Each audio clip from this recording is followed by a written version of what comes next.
Buenas tardes a todas y a todos. El Tribunal Federal de Justicia Administrativa, a través de su Comisión para la Igualdad de Género, les da la más cordial bienvenida a este conversatorio Hablemos del espectro autista hacia una justicia administrativa inclusiva. Agradecemos a las personas que nos acompañan de manera virtual a través del Google Meet, a quienes siguen la transmisión en vivo por YouTube y, por supuesto, a las personas intérpretes de lengua de señas mexicana, Gloria de la Parra y Rubí Maldonado. Para comenzar, me permito presentar a nuestras personas invitadas especiales y expertas en el tema. Magistrado Isidro Emanuel Muñoz Acevedo, integrante del Segundo Tribunal Colegiado en materia administrativa del Segundo Circuito del Estado de México. Bienvenido, magistrado. Muchas gracias. Licenciada Pamela Herrera Paz, coordinadora del Departamento de Evaluación, Diagnóstico y Orientación Familiar en Arena Autismo. Bienvenida, licenciada. Gracias por la invitación, un gusto estar con ustedes hoy. Gracias. Y Lucero Cárdenas, directora de Apapacha Autismo. Gracias, Lucero. Hola, buenas tardes a todos y a todas. Gracias. Buenas tardes. Bueno, pues les comento que el conversatorio tiene por objetivo fomentar una discusión dinámica e inclusiva a quienes están aquí dentro del Meet, en tanto las personas especialistas puedan interactuar con el público en general y compartir las experiencias sobre el trastorno del espectro autista. Para lograr este objetivo les platico la dinámica, que se va a dividir en 3 bloques. En el primer bloque llevaremos a cabo una exposición de 5 minutos por cada persona especialista, quienes nos ofrecerán un panorama general del tema desde su área de conocimiento. En el segundo bloque ya inicia la conversación, donde compartiremos ideas con las personas que decidieron conectarse a través del Google Meet para participar, formulando preguntas y compartiendo experiencias. Y en el último bloque tendremos un espacio de 10 minutos para el cierre y conclusiones, con el fin de que las personas especialistas nos compartan algunas reflexiones finales. Entonces, para participar en este espacio de diálogo, las personas que quieran intervenir en el segundo bloque, les pido de favor que alcen la mano para darles la palabra y así hacerlo de manera organizada. Las intervenciones deben de ser breves y hacerse de manera ordenada en el orden en que hayan levantado la mano. También les invito a las personas asistentes a participar de manera respetuosa y reflexiva para enriquecer este diálogo. Y bueno, pues sin más preámbulos, cedo el uso de la voz a la licenciada Pamela Herrera Paz, representante de Arena Atención Integral del Autismo, para que nos comparta qué es el autismo y su experiencia en estos temas. Adelante, licenciada.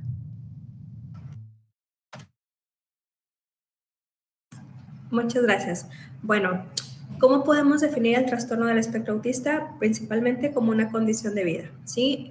Cuando hablamos del trastorno del espectro autista no nos referimos a una enfermedad, algo que se vaya a quitar con el tiempo, algo que con tratamientos pues vaya a desaparecer, ¿verdad? El trastorno del espectro autista, al ser una condición de vida, significa que la persona pues siempre va a mantener características propias de la condición, que pueden haber cambios y avances, desarrollo de habilidades durante todo su crecimiento, pero siempre van a haber algunas características particulares que los van a identificar como dentro del diagnóstico.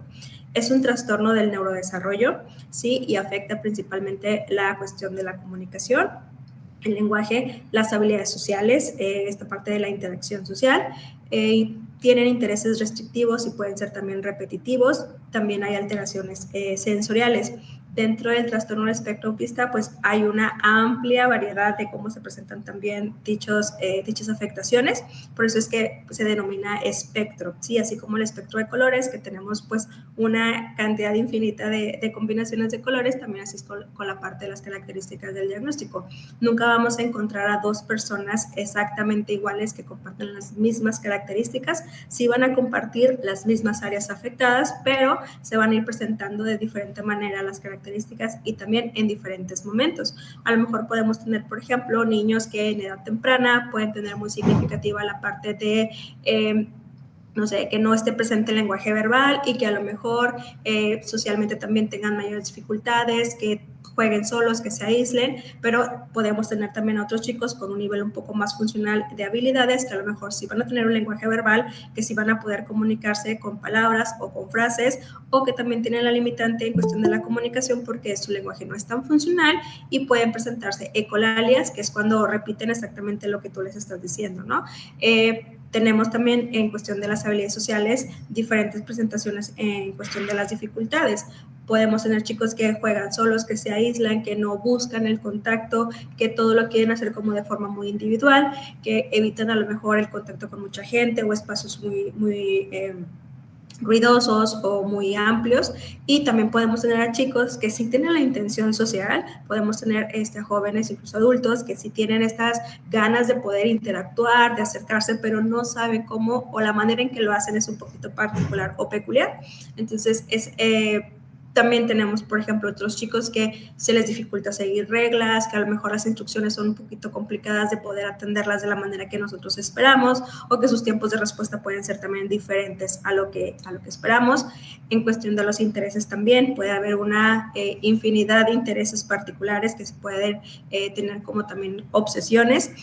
Por ejemplo, a lo mejor temas muy particulares como cosas de astronomía, números, cantidades, temas a lo mejor muy elevados para la edad en la que se encuentran, o también cosas muy básicas que pueden ser como entretenerse con piedritas, con palitos, cosas que a lo mejor si tú vas y lo quieres incluir a un ambiente con otros chicos de su edad, pues a lo mejor no van a tener ese juego o ese gusto que tiene la persona, ¿no? Entonces de ahí se desencadenan todas estas dificultades.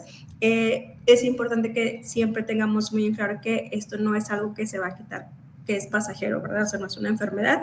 Entonces, sí es importante también que conozcamos que las personas que están dentro del diagnóstico del trastorno del espectro autista pueden tener una evolución, siempre y cuando pues tengan el acompañamiento adecuado, y sobre todo que su diagnóstico también sea a una edad temprana. Nosotros aquí en Arena, por ejemplo, tenemos una campaña permanente de detección temprana. ¿Qué queremos con esta campaña? Que entre más pequeños podamos identificar características, confirmar sus diagnósticos y también iniciar una intervención terapéutica, tengamos en un futuro adultos funcionales y con una capacidad de autonomía para que se puedan valer, ¿verdad?, por ellos mismos, que requieran el mínimo apoyo de alguien más para hacer actividades de la vida cotidiana. Entonces, así como ya a grandes rasgos, el trastorno del espectro autista es un trastorno del neurodesarrollo que afecta 4 áreas principalmente, y no es una enfermedad que podamos curar o que podamos eliminar con algún tratamiento. Sí es importante que dentro de los tratamientos o las intervenciones terapéuticas que tengamos, también está la cuestión médica con ellos. Sí tenemos que tener un seguimiento con especialistas, neurólogos, pediatras, neurólogos, paidopsiquiatras, psiquiatras, neuropsicólogos, para que en conjunto, junto con las terapias, ya sean ocupacionales, de conducta, de lenguaje, sensoriales, podamos ir teniendo este avance en habilidades y que cada vez sea más funcional su comportamiento, que se puedan adaptar con mayor facilidad, y también pues esperando que los ambientes estén adecuados a las necesidades de las personas que están dentro de la condición del trastorno del espectro autista. Muchas gracias, Pamela. Creo que es súper importante de entrada conocer qué es el espectro autista, ¿no? Porque en esta introducción en la que nos estamos sumergiendo, pues es importante de entrada reconocer que no es una enfermedad, ¿no? Entonces, bueno, creo que hay que derribar varios mitos y me parece que este conversatorio es importante y trascendente para esos efectos. Gracias, Pamela. Lucero, ¿nos quieres compartir tu experiencia? Bueno, mi experiencia es como madre. Yo soy madre de un chico, bueno, de un joven de ahora 19 años. Hace 13 años decidimos hacer una asociación porque necesitábamos encontrar a las familias que andaban por ahí, como la mía, buscando información y apoyo. Cuando el autismo llega a una familia, generalmente viene sin una explicación, sin una guía, sin nada, ¿no? Las familias nos tardamos a 1 hora, bueno, en algunos casos o en muchos casos, nos podemos tardar hasta 2 años en saber qué le está pasando a nuestro hijo a partir de la primera señal de que algo está por ahí pasando. En mi caso, mi hijo a los 18 meses empezó a tener algunas conductas que nos indicaban que algo estaba sucediendo, y de la primera vez que escuché la palabra autismo a cuando tuvimos el diagnóstico pasaron 2 años. Cuando uno se adentra en las redes, bueno, ahora ya en todas estas redes sociales, en Google y todo eso, pero hace 17 años yo lo hice en Yahoo, ¿no? Todavía no existía Google tanto, y te encontrabas con un montón de cosas de otros países, ¿no? Información sobre todo de España, de Estados Unidos, que no aplicaban a la realidad de México. Aunque hay muchas organizaciones grandes en México que se dedican al autismo, la información estaba muy cerrada, no sé por qué. Entonces lo que decidimos nosotros hacer fue buscar a las familias que estaban allá afuera como la mía para poder conocernos y encontrar un espacio en el que pudiéramos tener estas actividades en las que nuestros hijos no suelen participar. Es muy complicado para las familias pasar esta situación solos, ¿no? Llega un momento en el que sentimos que somos las únicas personas a las que les está pasando esto, que no encuentras apoyo, que no encuentras atención, que hay mucha discriminación y mucha desinformación, ¿no? Muchos mitos que impiden que nuestros hijos puedan integrarse a la sociedad. Entonces, nosotros pues como familias tenemos que hablar del tema, ¿no? O sea, creo que sí está en nuestra capacidad, ¿no? Como familias, explicarle a los demás qué es el autismo y cómo pueden apoyar a nuestros hijos e hijas a integrarse a la sociedad. Es muy complicado, les digo, como familia, encontrarte con puertas cerradas, ¿no? Y que la gente que se supone que es profesional no te ayude, ¿no? En nuestro caso, la persona que nos hizo el diagnóstico de Emilio lo vio en 30 minutos, o sea, ni siquiera tuvo una interacción con él, solo nos vio y nos dijo, sí tiene autismo, búsquele terapia de lenguaje, ¿no? Nunca nos explicó qué era el autismo, qué podíamos hacer.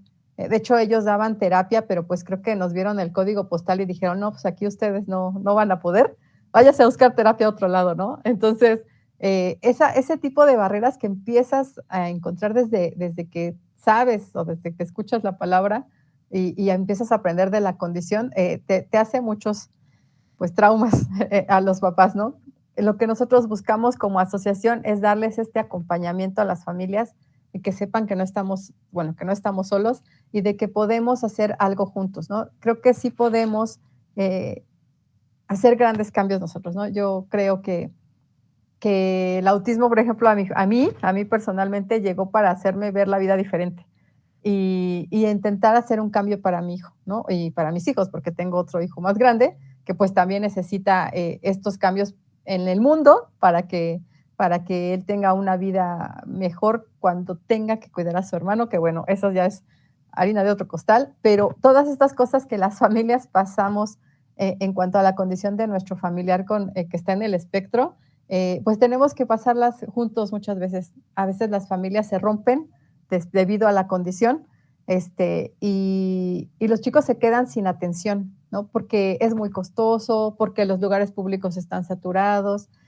Y bueno, si sabes y conoces a otras familias, te puedes agarrar de la mano de alguien más, ¿no? No necesitas estar solo ni pasar estos procesos juntos. Y eso ayuda a que nuestros hijos sean más independientes, como comentaba la licenciada Pamela. O sea, cuando la familia está bien organizada, bien atendida, los chicos van a tener un desarrollo más favorable, ¿no? Y algunos chicos no podrán a lo mejor ser tan independientes, pero creo que como comunidad podemos apoyarnos entre todos, ¿no? Ese es como que mi más grande sueño, como que de verdad podamos ser una comunidad en la que nuestros hijos cuenten con los apoyos suficientes para desarrollarse en la vida.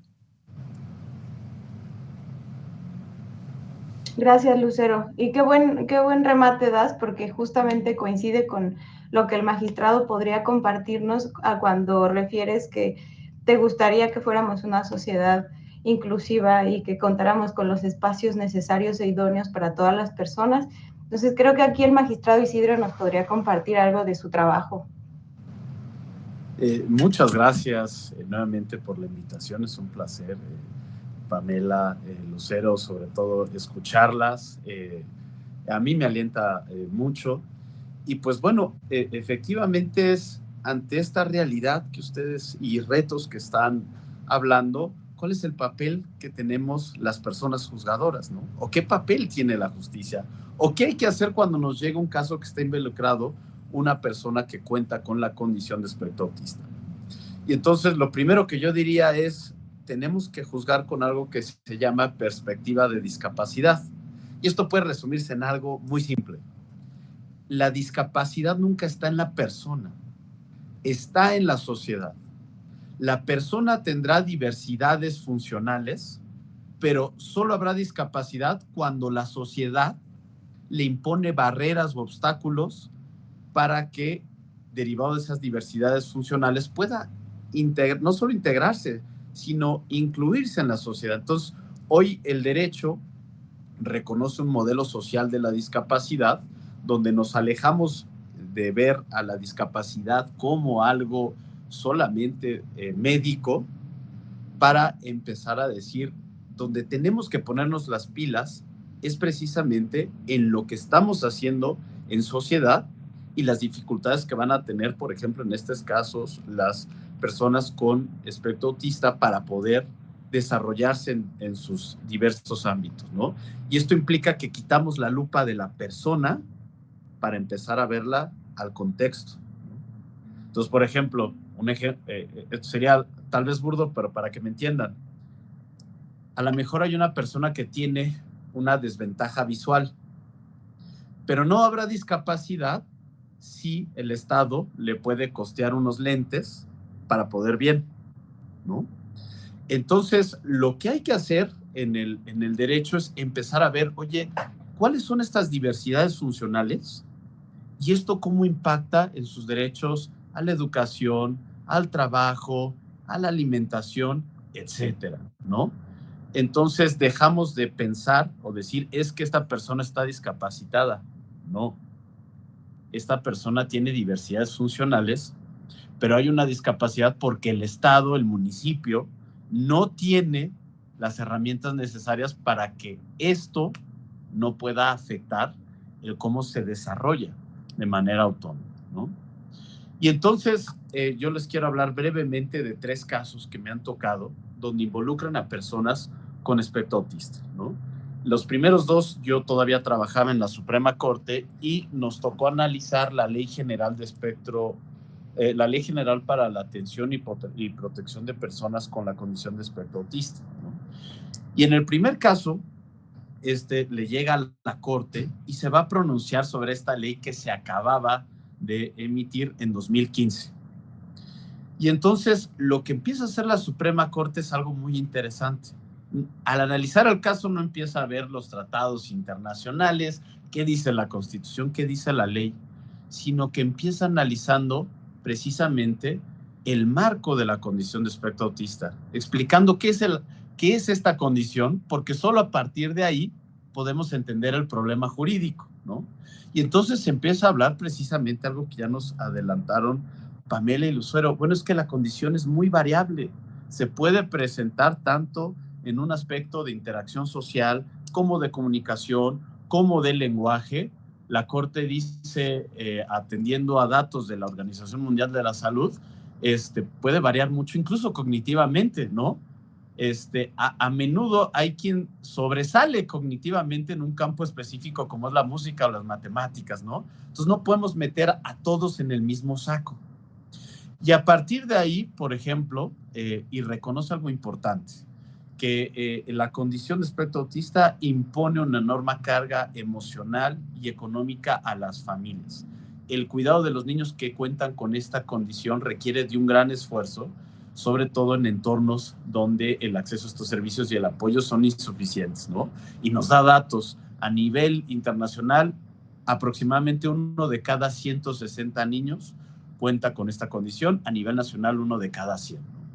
Y entonces a partir de ello ya puedo resolver un caso concreto. Entonces, por ejemplo, la sala dijo, oye, esta ley dice que van a tener acceso a la educación, pero en el contexto de la educación especial.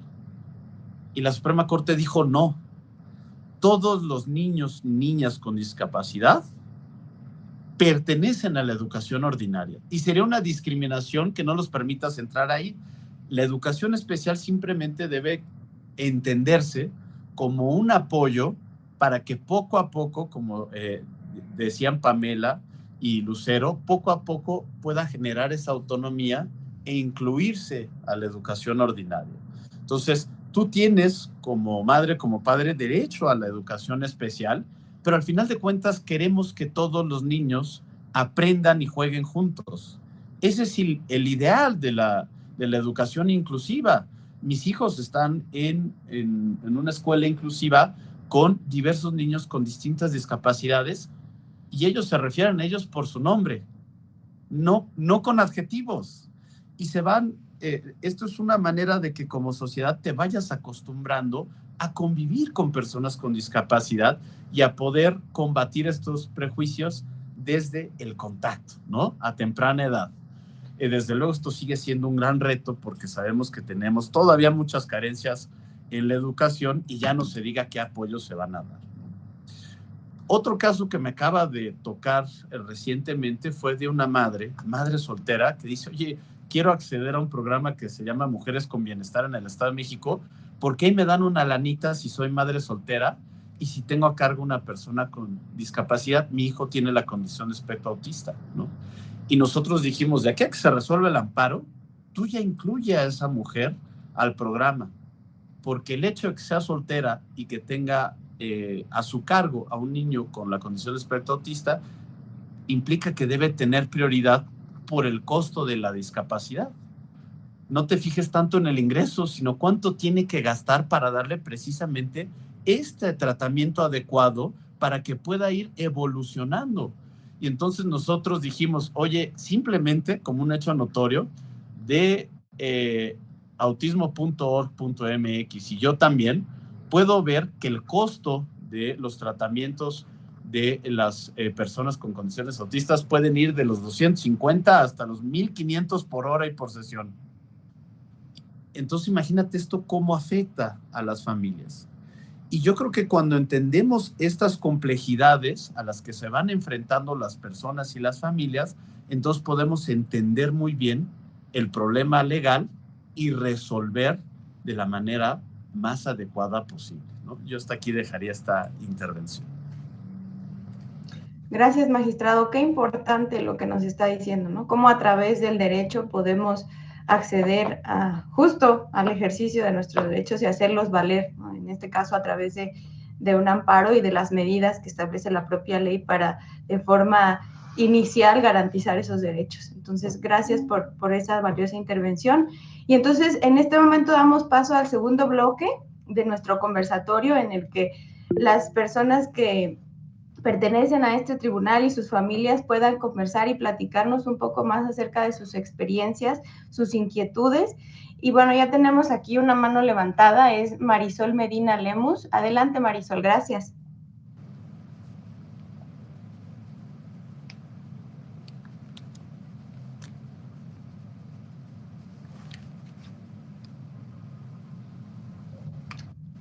Sí, Marisol, te escuchamos.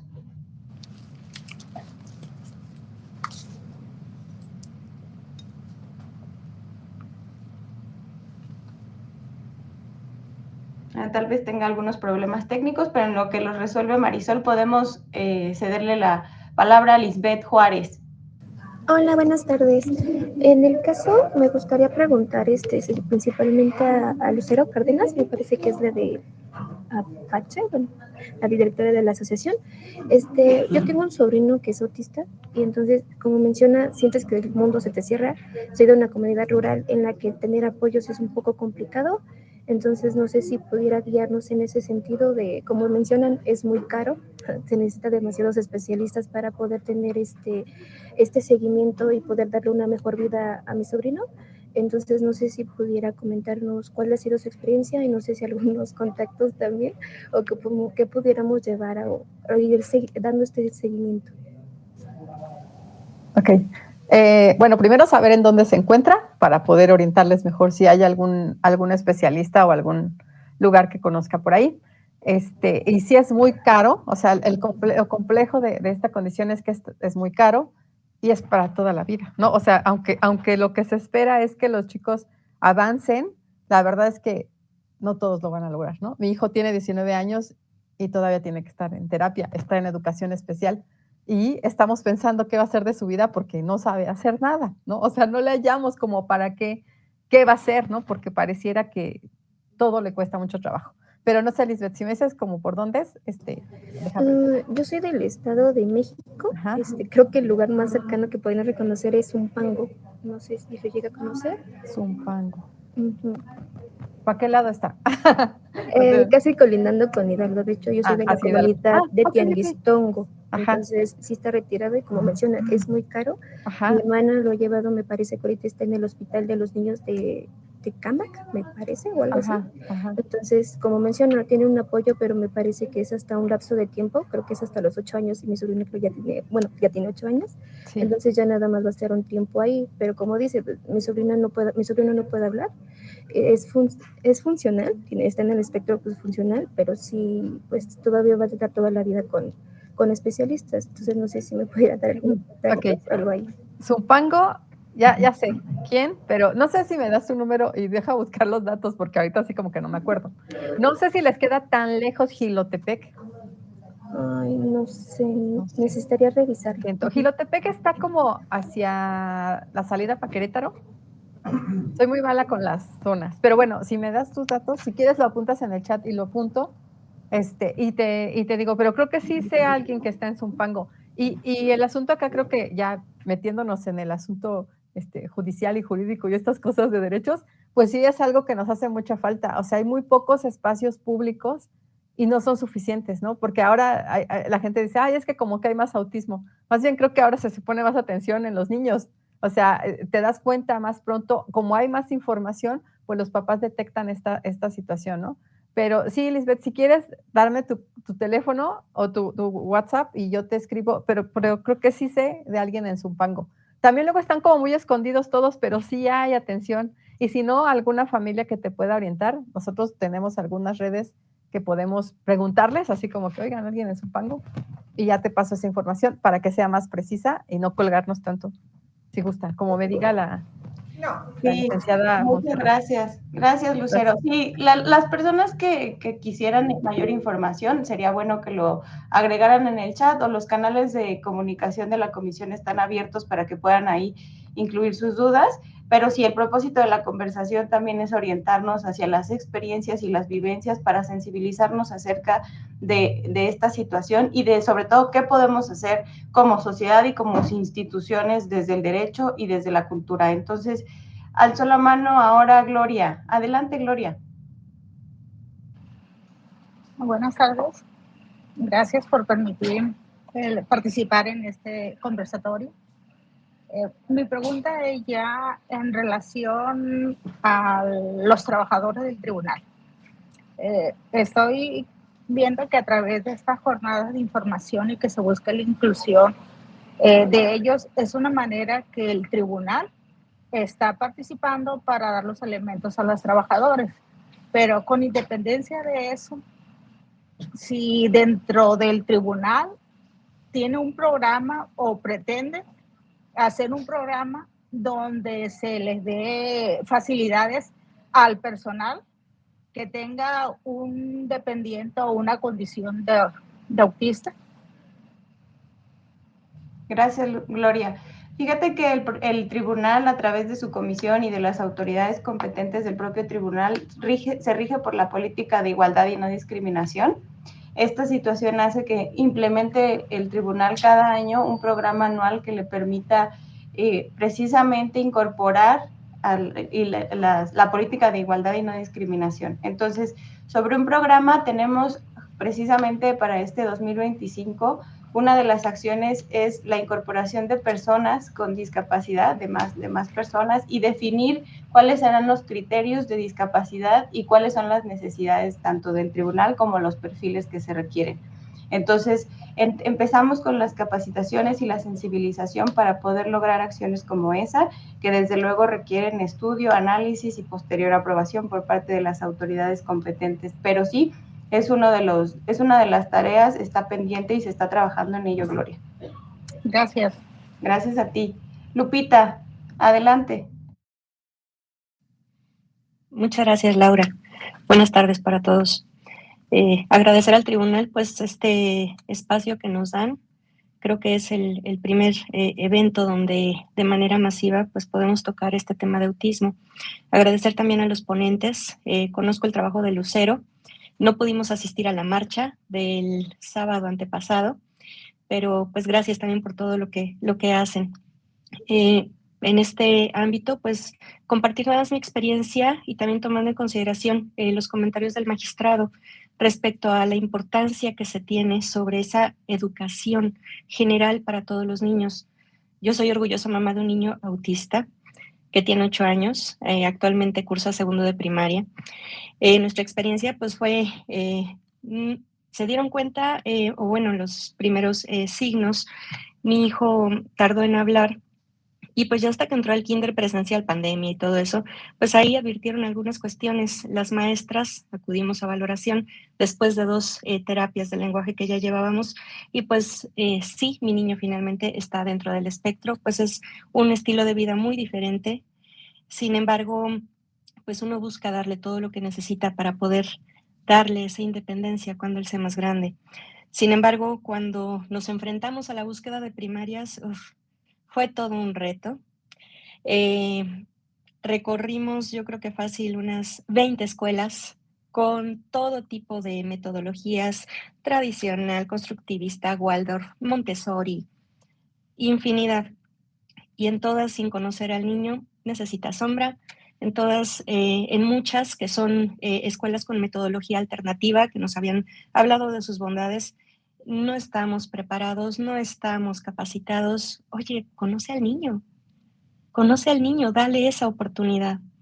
Encontramos una escuela en la que gracias a Dios y pues tienen esa capacitación. Mi niño ama su escuela. Entonces, pues esa búsqueda, como lo comentaba Lucero, ese camino que tenemos las familias, pues ese acompañamiento es tan importante para no sentirnos solos. Y pues esa labor que tenemos ahorita en el tribunal, esta difusión como padres, como familiares de niños o de personas, serán personas adultas autistas, pues seguir informando, seguir quitando mitos y seguir dándoles todo ese apoyo para que puedan ser personas plenas. Era nada más lo que quería compartir.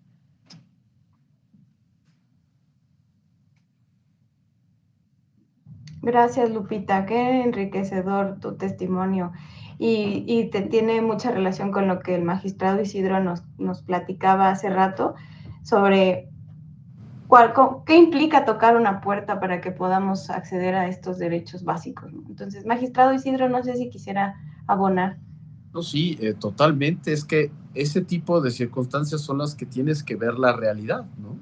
Y aunque ya se reformó la Ley General de Educación a raíz de este caso de la Corte para decir, oye, no, todas las niñas y niños pertenecen a la educación ordinaria, lo cierto es que en la realidad, si tú vas a muchos, lo primero que te dicen es necesita educación especial. Y justamente lo que dices es que no, necesita estar incluido en sociedad.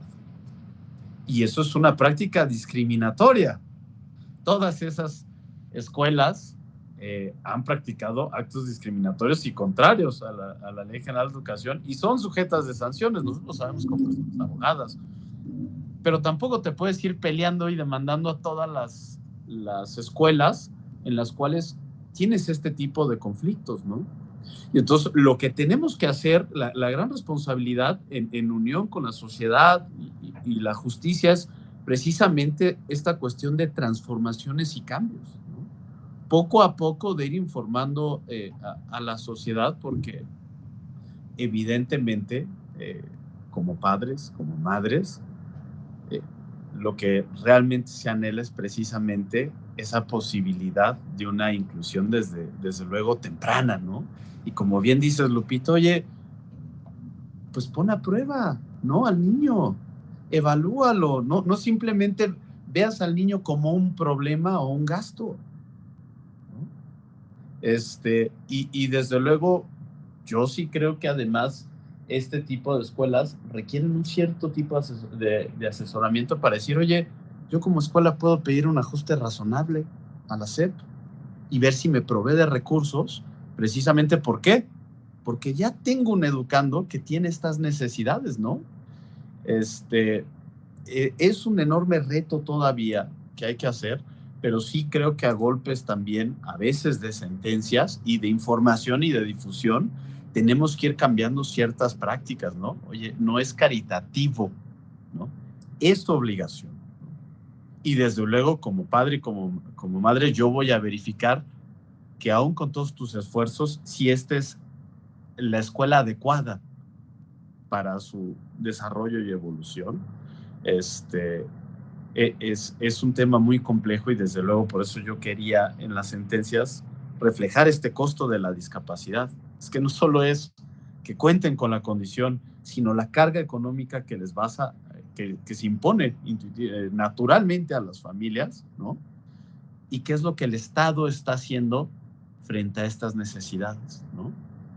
Eso es muy importante y yo creo que estos foros, primero concientizar, pero también alzar la voz e ir pidiendo y recuperando espacios que son de todos, ¿no? Muchas gracias, Lupita.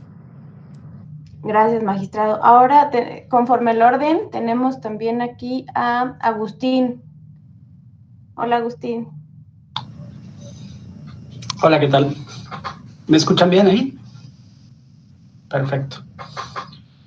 Bueno, agradecer el espacio. Mi interés en la charla, por supuesto, es adquirir conocimiento. Tengo dos vertientes que comentarles. Primero, el tema, soy secretario de acuerdos de la Sala Regional del Golfo. Saludos desde acá, desde Jalapa, Veracruz. En mi óptica de juzgador, vislumbro un tanto difícil aplicar esta perspectiva en la medida en que no se identifica, un ciudadano no va por la vida identificándose como integrante de una familia que tiene un integrante que tiene esta condición, ¿no? Esta característica. Sé que es un tema social, sé que es un tema, y viene la otra parte que me mueve a estar en esta charla. Una persona muy cercana a mí, una madre joven, su bebé va a cumplir 3 años, y desde que empiezo a interactuar con ella, yo y mi familia notamos que su hija tiene ciertas particularidades que nos hacen a nosotros percibir que probablemente entre dentro del espectro autista. Presenta ciertas características motrices, no presenta lenguaje, en fin, pero en ciertos aspectos muy aguda, muy tenaz, en tema de estructuras, formas, en fin. Sé que aquí hay personas que viven el día con día, ¿no? Y uno a veces con buenas intenciones, pues pareciera que es uno entrometido, y es muy complicado plantearle a una persona que está batallando con el día a día de ser mamá por primera vez y decirle abierta y francamente, oye, en mi opinión o mi irracional perspectiva, probablemente tu niña tenga esta condición.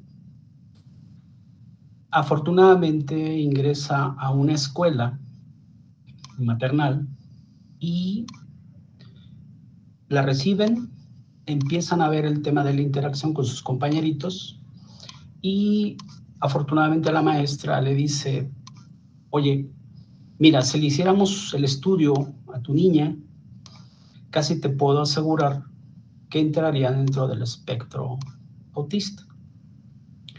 Pero vamos a trabajar, vamos a aplicar técnicas, vamos a darle un entorno para ir mejorando habilidades y todas estas cuestiones. Al día de hoy, y les comparto esto, platico con esta amiga y no termina, primero no hay un diagnóstico, segundo, realiza expresiones como, creo que no es incorrecto en sí mismo normalizar la situación, pero no veo acciones tendentes a brindar una atención más allá de la que se está dando en la escuela, porque por la convivencia la profesora ya lo identificó. En fin, les comparto esto en función de, entiendo lo complicado que es como papá, yo soy padre de 3 hijos, asumir esta realidad, implementar acciones que el magistrado ha dejado muy claro, ¿no? O sea, nuestro país, en las condiciones en las que estamos, pues es súper complejo. el tema de costos, el de especialistas, las escuelas, en fin, todo lo que tenemos y lo que se ha estado comentando. Entonces, en resumen, estas dos visiones que a mí me ocupan y de estar aquí y aprender. Primero, yo en mi función de juzgador, ¿cómo detecto que tengo frente a mí casos en los que se presenta una familia que está viviendo esta realidad? Y dos, como entorno, ¿cómo ayudar, cómo apoyar sin ser entrometido, sin ofender? Porque a veces, y me parece que los expertos sabrán mejor de esto, el tema de la negación es muy complicado de saltar, ¿no? Entonces, una disculpa, sí, ya me excedí o no soy muy claro, pero ese es mi sentir. Agradecería yo mucho sus comentarios. Gracias, Agustín. No sé si Pamela quisiera platicar algo sobre justamente este reconocimiento de realidades. ¿Cómo saber si tu hija o tu hijo tiene o se ubica en el espectro autista y qué hay que hacer, con qué especialista acudir? Gracias. Sí, cuando nosotros tenemos a una persona dentro de la familia que está presentando dificultades justamente en la comunicación, en cuestión de cómo se relaciona, cómo interactúa, que vemos que a lo mejor no está teniendo un desarrollo, hablando en edades tempranas principalmente, que no está teniendo un desarrollo de acuerdo a lo esperado para la edad.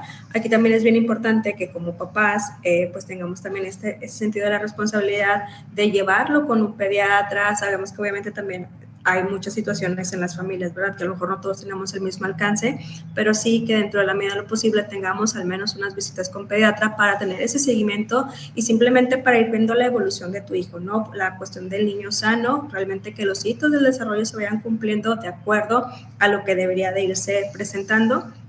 Cuando no tenemos este recurso como papás, a lo mejor pues sí es un poquito más difícil que podamos hacer esas detecciones tempranas y ya hasta que llegamos a un nivel educativo, ya sea guarderías o ya un preescolar, es cuando empiezan como ya a verse un poquito más significativas estas dificultades que pueden estar teniendo las personas, porque ya cuando estén en un ambiente regular con más niños de su edad, digamos que pues a lo mejor ahí sí ya tiene estas dificultades, que a lo mejor no se adapta del todo a las actividades, que la maestra batalla para que le siga las indicaciones, entonces es donde ya empieza como a salirse de esta curva normal que se espera, ¿no? del comportamiento de los niños, y es cuando ya se pueden hacer esos primeros acercamientos.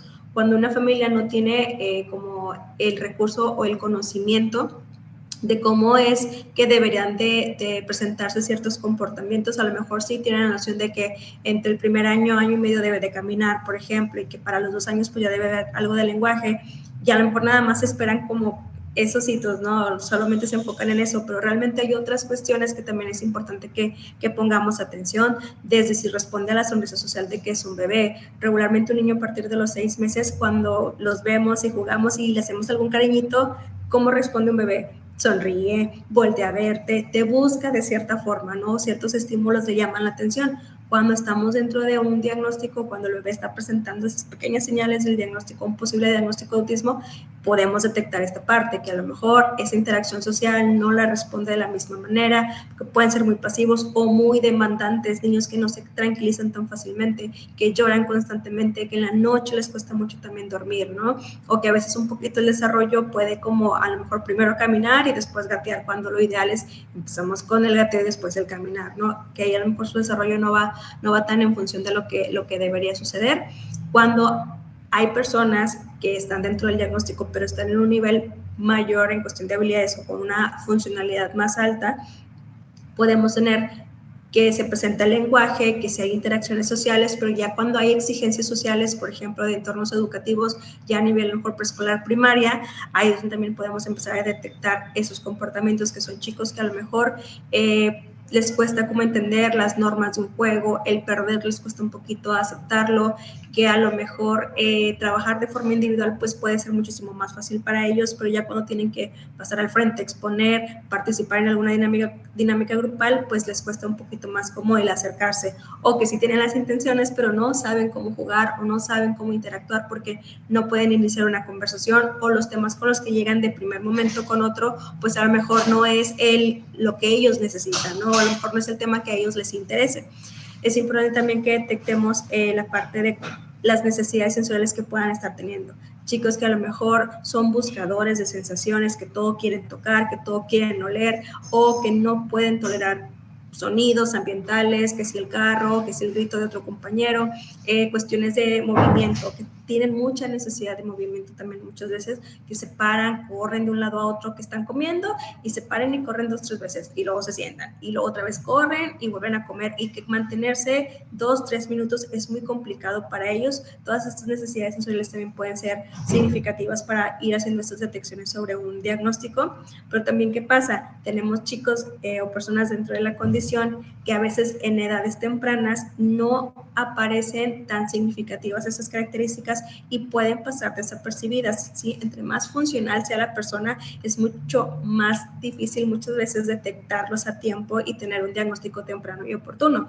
Tenemos actualmente muchos casos de adultos que apenas están empezando a hacer sus diagnósticos, porque ahorita que ya la exigencia social, laboral, familiar e incluso personal empieza a ser mayor, pues entonces es cuando ya empiezan a notar esas dificultades de, ¿sabes qué? Es que, por ejemplo, en mi trabajo me está costando bastante adaptarme porque pues yo tengo una idea y se la presento a mi jefe, pero mi jefe pues me dice que soy como muy directo, que no tengo como tacto para decirla, que no tomo en cuenta la opinión de los demás. Entonces va a variar mucho en cuestión de cómo se van presentando todas las características de las personas, pero sí es importante que cuando estamos hablando de edades tempranas siempre tengamos en cuenta lo que se espera dentro del desarrollo de un niño para poder hacer como esas detecciones. Y me voy a adjudicar también la siguiente duda que tenía Agustín, de cómo acercarte a la persona y de cómo a lo mejor orientarlo. Desde nuestra experiencia, pues sabemos que sí es muy difícil para una familia aceptar que a lo mejor su hijo tiene una condición o algún diagnóstico puede estar presente, ¿verdad? Entonces, sabemos que a nadie nos gustaría que nos dijera que nuestros hijos están pasando por alguna situación. ¿Qué podemos hacer nosotros? Como especialistas, pues a nosotros sí nos toca hablar de una manera clara, concreta, específica de qué es lo que sucede con su hijo, ¿verdad? Y pues tenemos como instrumentos para justificar, tenemos observaciones, tenemos varias perspectivas para poder como hacer un diagnóstico completo para la familia y que le quede claro, pero a lo mejor yo como simple compañero de trabajo o vecino o tío de la persona, ¿cómo me puedo acercar? Pues primeramente también saber si realmente tenemos esa confianza con la familia, hablar con ellos desde nuestra preocupación, pero también es importante que los escuchemos a ellos si para ellos es una preocupación del desarrollo o lo que está presentando la persona, porque a veces no lo ven justamente por lo que sean, a lo mejor normalizan ciertos comportamientos y pues no los ven como que fueran algunas señales de alerta para considerar llevarlo con algún especialista, ¿no? Entonces, muchas veces el acercarte con, mira, es que esta plática, me gustaría que la escucharas, compartirla a lo mejor algún foro, algún, no sé, grupo que pudiera como orientarlo, o simplemente como esas pláticas como muy amenas, familiares, donde podamos ir viendo de que preguntando de si está preocupado por algo, fíjate que a mí me funcionó cuando yo tenía a mi niño chiquito, intenta lo que te he dicho en la escuela, pero también sabemos que no todas las personas están abiertas a escuchar como esta sugerencia y pues ahí nos podemos también meter en dificultades con el familiar o con el vecino o con el compañero que queramos orientarlo. También es importante que si nosotros estamos viendo algo que digan, es que de verdad yo sé que puede tener el diagnóstico sí o sí esta persona, también si no es nuestro hijo, no podemos hacer mucho, ¿sí? Porque también como papás tenemos esa responsabilidad de que nosotros, papás, tener la preocupación por nuestros hijos y acercarnos a los especialistas. Como sociedad, sí nos toca orientar, apoyar, ser esa red de apoyo para ellos y a lo mejor sostener cuando están pasando por el proceso de diagnóstico y también su proceso de duelo, pero al final de cuentas, quien decide y quien toma acciones, pues debe ser la familia, ¿verdad? Gracias, Pamela. Nuestro compañero Agustín también planteaba una duda ya un poco más técnica relacionada con cómo identificar los casos, ¿no? Cómo ponerse, se habla de los lentes con la perspectiva de género, pero cómo ponerte los lentes cuando vas a juzgar asuntos, este tipo de asuntos. Entonces, le cedo la palabra al magistrado si nos puede compartir alguna experiencia. Sí, claro, pues en realidad yo todos los asuntos donde he aplicado la perspectiva de juzgar con... más bien la perspectiva de juzgar a la luz del modelo social de discapacidad, ha sido precisamente porque en realidad lo ordinario es que sí desde el escrito, desde la demanda, se expresa esta condición de discapacidad. Y justamente esto es lo que agrava o detona el problema jurídico, ¿no? Entonces, tengo un problema de acceso a la educación, pero no te lo vengo a reclamar solamente liso y llano, sino porque el educando tiene alguna discapacidad. Entonces, lo ordinario es que cuando van con el abogado, ¿no? O esta mujer, esta madre soltera, levanta la mano y dice, yo quiero acceder al programa de bienestar mujeres que da el Estado de México a mujeres de 18 a 64 años, ¿no? Y dice, es que mi hijo tiene la condición de espectro autista. Inmediatamente. Entonces, la realidad es que sí es común que traigan estas problemáticas de las que hemos estado hablando, las traigan también al expediente. Y entonces esto te cambia toda la perspectiva. Al momento de juzgar, no lo puedes juzgar como si estuvieras juzgando a una familia, a una persona que no tiene discapacidad. Y entonces vas entendiendo las barreras. Y ahí oficiosamente es donde tú dices, a mí nada más dame estos hechos y yo te digo cómo debo empezar a aplicar cuestiones diferenciadas, ¿no? La mujer nunca nos dijo, oigan, era una demanda, 2, 3 páginas, nos dijo, yo sin este apoyo, sin esta pensión del bienestar, no sufrago ni lo esencial para mi hijo. Pero no nos está diciendo, oigan, fíjate que la condición de espectro autista consiste en esto, fíjate que las terapias cuestan de tal, fíjate que los problemas, pero a nosotros sí nos corresponde oficiosamente. A mí me das el problema y entonces yo empiezo a decir, es que esto tiene otro tipo de trascendencias, ¿no? Y entonces oficiosamente me informo y te digo, me ubico en esto y a la luz de todo este contexto tengo que resolver mi problema. Y nosotros es que oficiosamente le dijimos, bueno, estas son más o menos cifras de cuánto te está costando una sesión, cuántas sesiones en promedio se requieren por semana. Tenemos toda esta problemática. Entonces, sí, desde luego, si no hay nada en el expediente que te indique que estamos frente a un problema jurídico en donde hay una persona con discapacidad, es complicadísimo o imposible. A lo mejor si te vienen a ver las partes, dices, oye, esto era importante, ¿no? Y si las tienes y te vienen a ver, yo recibo a todo el mundo es, oigan, antes de recibir a la persona con la condición de espectro autista, ¿deberemos tomar algún ajuste razonable? Las luces, el sonido, ¿no? Oye, ¿qué puedo hacer para que puedas venir tranquilamente, ¿no? A platicar el asunto, si tú quieres traer al niño con discapacidad. Entonces, yo sí creo que es muy cotidiano en amparo, además, que te digan, sí, tiene tal discapacidad. Ah, bueno, entonces vamos a ver las especificidades de esta discapacidad y qué barreras se están enfrentando. Es una manera de ser empáticos y decirle, a mí nada más dime que tienes esta condición y yo voy a subsanar todo lo demás. No me espero a que tú me traigas pruebas, porque además yo sé qué necesito para resolver este caso a efecto de entender estas barreras que vas a tener en la sociedad y en el ejercicio de tus derechos y cómo mitigarlas, ¿no? Y cómo sensibilizarlas. Entonces, pues sí, Agustín, hay que esperar y ver los escritos, ¿no? Y de ahí, sí, aunque puede ser que para la persona no sea relevante, pero en el momento que tú leas y dices, además tiene alguna discapacidad, pues entonces ya te obliga a hacer otras muchas cosas. Muchas gracias. Gracias, magistrado. Dame los hechos y yo te doy el derecho, ¿no? Entonces, correcto.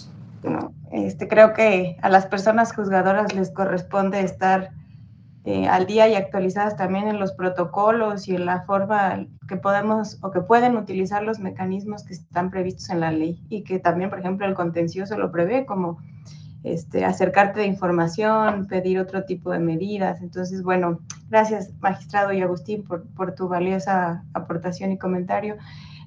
La siguiente mano levantada es de Rosario. Bienvenida, Rosario, gracias. Gracias, buenas tardes. Lo que yo quiero compartir con ustedes es desde el enfoque educativo. Soy directora de una USAER que atiende escuelas desde preescolar, primaria y secundaria. y efectivamente dentro de la misión que tenemos como la SUSAED es ayudar a las escuelas a que sean inclusivas. Sin embargo, nos hemos enfrentado a muchas barreras, no solo nosotros como personal de apoyo, sino también los padres de familia enfrentan barreras y sobre todo los chicos, los alumnos, los educandos que asisten a este tipo de instituciones. ¿A qué barreras se enfrentan principalmente los chicos? A la actitudinal y cultural, que ya la mencionaron, que es muy, muy fuerte y muy significativa, es a la que nos enfrentamos principalmente. A otra barrera de gestión institucional, es decir, ¿qué hace mi institución? ¿Qué barreras está generando mi institución? Podemos hablar desde una infraestructura, desde negarle a un chico el derecho a la educación. Podríamos decir que existen políticas, pero también existen barreras que se saltan esas políticas y en ocasiones no se hace nada. Las barreras de gestión pedagógica, ¿estas en dónde se encuentran? En el aula. El maestro de un grupo puede ser el generador de una barrera pedagógica, porque efectivamente ustedes ya mencionaron, no le estoy dando los ajustes razonables necesarios para que él pueda accesar a la currícula en el nivel que sea. El hecho de no aplicar un ajuste razonable, estoy generando una barrera metodológica porque no estoy dándole los elementos al chico para que adquiera los aprendizajes en el nivel que esté, en la condición que tenga y principalmente esta temática que se está abordando del autismo. Ahora, ¿qué corresponde trabajar? Tenemos que trabajar y ver esto desde diferentes aristas, desde el área médica, desde el área legal, desde el área educativa, desde el área social. Todos tendríamos que sumar esfuerzos para hacer valer los derechos que tienen los alumnos. ¿Y quiénes somos responsables de velar por los derechos? En este caso, los padres y los servidores públicos. Tenemos una encomienda. Sin embargo, en ocasiones no se hace nada. Tenemos chicos en los diferentes niveles, con o sin el diagnóstico específico, pero ellos tienen derecho a la educación, tienen derecho a la atención médica, y podríamos enumerar más derechos que tienen ellos por el hecho de ser niños. Ahora, ¿qué es lo que tendríamos que trabajar? Trabajar lo que son las culturas, las políticas y las prácticas inclusivas. La política ya está, pero ahora la tenemos que hacer valer. Esa política se tiene que generar en todos los contextos. Ahora, ¿cómo genero una cultura? En información, en sensibilización. Y estas prácticas es lo que yo tendría que hacer como maestro, del nivel que sea, del grado, el rol que tengamos. Y esto es algo que hay que estar trabajando día a día. No por el hecho de que tengamos el documento que lo dice, con eso ya soy inclusivo, no. La inclusión se da en el día a día, en mi práctica, en mi lenguaje oral, pero también en mi lenguaje corporal. Hay muchas actitudes de rechazo que se presentan, inclusive por los mismos servidores públicos, y ahí estoy generando una barrera. Entonces, es un camino largo que tenemos que recorrer, pero mientras lo hagamos en colaborativo, padres de familia, servidores públicos, autoridades civiles, autoridades políticas, podemos ir creciendo, pero es un camino que aún tenemos por recorrer en este México que tenemos. Pero bueno, es un gusto participar. Gracias por la oportunidad. Gracias, Rosario. Y bueno, ya por cuestiones de tiempo vamos a tener que ir cerrando por respetar el horario que nos teníamos programados. Entonces, como última participación, si me lo permiten, sería la de Daniela. Y cerraría yo también, después de Daniela, con una pregunta que nos enviaron por el chat para así que cada quien pueda proveer sus conclusiones. Entonces, ¿están de acuerdo, Daniela? Muchas gracias. ¿Se escucha bien? Sí.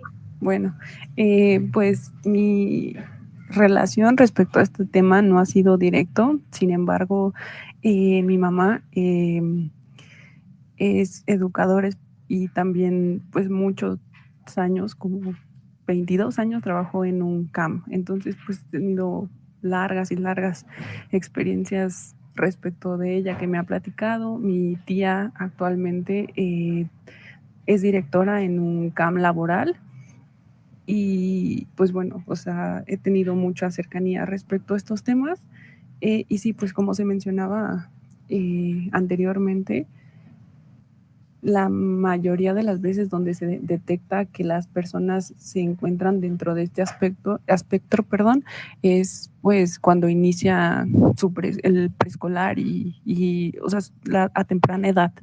Lo sé pues porque pues mi mamá lo lograba identificar fácilmente y no sé si les aporte a alguien, pero por ejemplo ella remitía, o sea, tenía las pláticas con los padres y les decía que fueran a un lugar que se llama CISAME para que me parece que les hicieran como un diagnóstico y de ahí pues se pudiera trabajar con los niños desde temprana edad. Y pues creo que algo también importante en eso es que los padres también reconozcan a sus hijos. Creo que a partir de este reconocimiento es cuando más les pueden aportar y más les pueden ayudar, porque pues es darle seguimiento.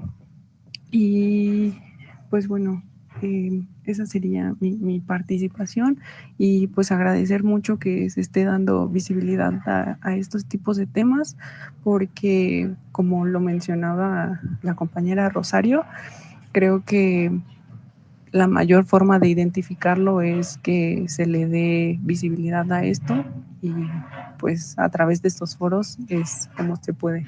Muchas gracias. Gracias, Daniela. Y bueno, ya para cerrar, tengo dos preguntas, una para Pamela y otra para el magistrado Isidro, que dice, Pamela, de acuerdo con tu experiencia, ¿podrías decirnos cómo podría un niño autista mejorar su interacción con los demás? Y magistrado Isidro, de acuerdo a su amplia experiencia en materia jurisdiccional, ¿qué acciones propondría para lograr que el Estado brinde las herramientas para que los padres e hijos no vivan solos este camino? Y ya con sus valiosas respuestas y conclusiones, pues cerraríamos. Ok, gracias, Laura. Contestando la pregunta, pues principalmente desde la familia, desde la casa, es donde podemos ir generando momentos de interacción, desde hacerlo partícipe de todas las actividades de la vida cotidiana, pero también la inclusión empieza pues desde casa, ¿no? Si nosotros empezamos a rezagarlo de porque tiene autismo él no va a hacer esto, porque tiene el diagnóstico no lo vamos a llevar aquí, y justificamos también muchas cosas, ¿no? Por la parte del diagnóstico, pues también lo estamos limitando.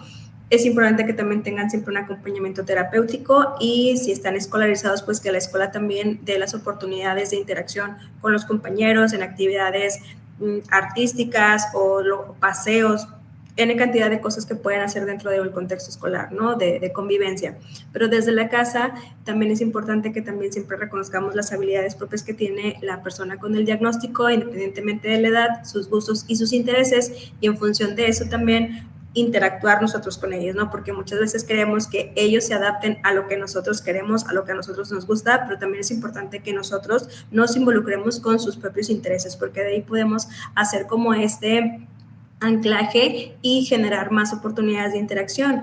Actividades como, ven, vamos, ayúdame a recoger la habitación, ayúdame a hacer la comida, pásame el tomate del refrigerador, o sea, cuestiones muy sencillas donde nosotros estemos hablando, estemos contando, estemos platicando también, son formas en las que podemos empezar a generar este interés por ellos para acercarse y socializar con nosotros. Cuando ya tenemos personas un poco más grandes o que tienen más intención social, hacer actividades al aire libre, en la familia, hacer a lo mejor juegos de roles, también eso puede desarrollar mucho las habilidades sociales, las habilidades de interacción, para que pueda ser más fácil cuando estén en otros ambientes, con otras personas, en otros lugares, puedan aplicar esto que van aprendiendo poco a poco y les digo, nunca dejar de lado lo que puedan estar aprovechando en la escuelita y también en la parte de la terapia. ¿Para qué es importante la terapia? Pues para que desarrolle todas las áreas del desarrollo como tal, pero también que esos aprendizajes no nada más se quedan en la terapia, sino que los puedan replicar en otros ambientes. Gracias, Pamela. Magistrado. Gracias, Laura.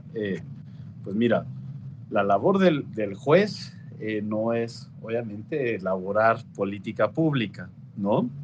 Desde luego nosotros tenemos una percepción de lo que el Estado podría hacer, pero lo que sí creo que es importante son dos cosas. Uno, que haya también más difusión sobre los derechos que tienen las personas con discapacidad. Porque es muy importante, la manera más fácil de atropellar un derecho es desconocer que lo tienes. Y entonces, por ejemplo, esta Ley General de Atención y Protección a las Personas con Espectro Autista establece muchas cosas.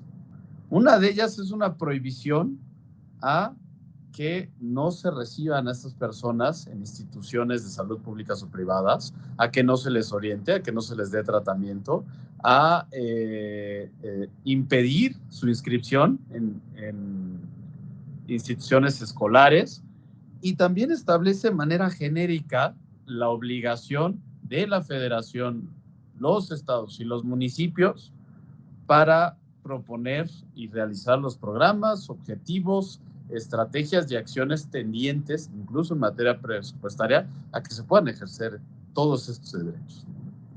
Entonces, yo creo que aquí sí es una cuestión de empoderar a la ciudadanía. De, oye, ¿te hicieron esto? Pues es que eso es un acto discriminatorio.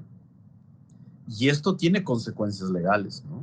Pero también orientar, desde luego, por ahí lo comentaba una compañera en materia, la que está trabajando en el USAEM, que qué importante, es decir, nosotros los ayudamos en la educación especial, los queremos lograr la inclusión en la educación ordinaria y nos encontramos todas estas barreras, ¿no?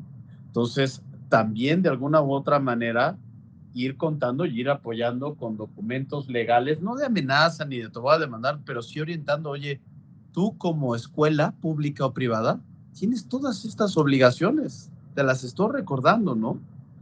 Y creo que ese sí es una labor conjunta de decir, ojo, son derechos.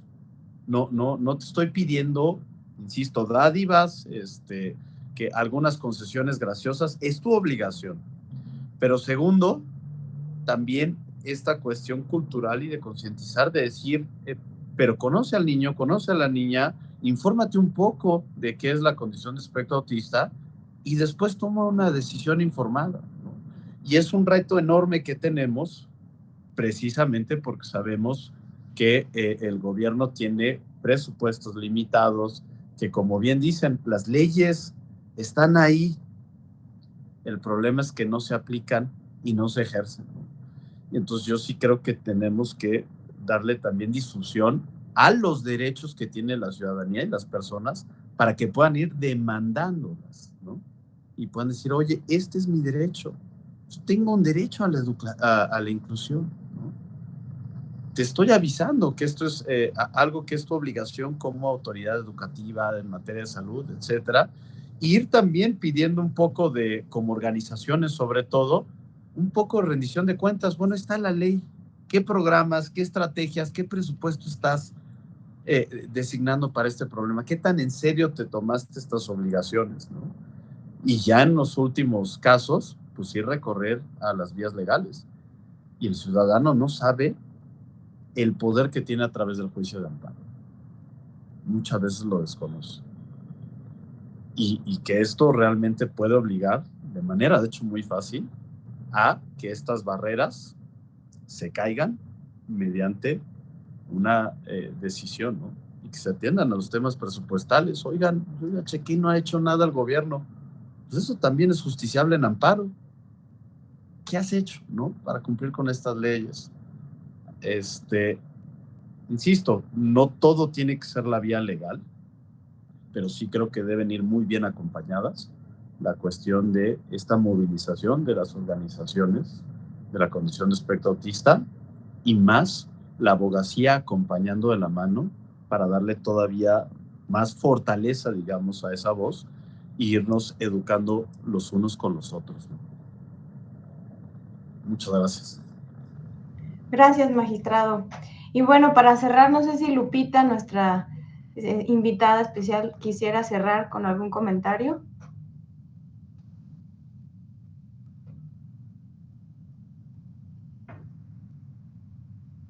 Bueno, entonces, en vista de que ya se cerraron los comentarios, a mí solo me resta pues agradecer a las invitadas especiales y a nuestro invitado especial, el magistrado Isidro, así como al personal que participó activamente en este espacio de diálogo, pues por habernos acompañado. Y así damos por concluido este conversatorio realizado en el marco de la conmemoración del Día Mundial de Concientización sobre el Autismo.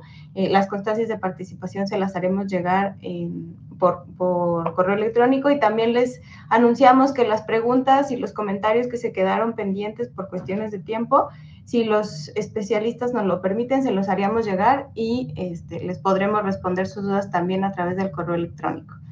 Entonces, a nombre de la Comisión para la Igualdad de Género de este tribunal, agradecemos su asistencia y les invitamos a seguir participando en nuestras actividades. Muchas gracias. Buena tarde.